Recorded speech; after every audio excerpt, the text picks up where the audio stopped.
Hello po, Herman Buelba Poli. Alam niyo ba na ayon sa isang pag-aaral na mas nagugustuhan daw ng mga babae yung mga kalbong lalaki.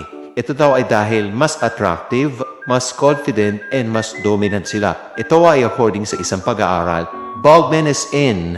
A study shows that bald men are seen as being taller, more confident and dominant, and a confident demeanor and masculinity can enhance attractiveness, making baldies stand out in social situation.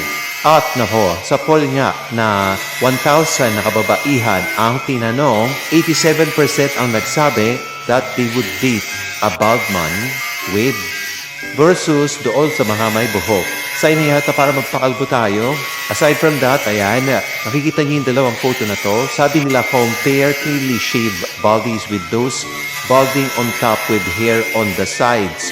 Who looks better? So, lumabas dito na mas okay pa daw na totally kalbo kesa napapanot. And isa pa raw dito na reason is yung increased societal acceptance with numerous celebrities like Jason Statham, Vin Diesel, and Dwayne The Rock Johnson. Ingat po palagi. God bless po.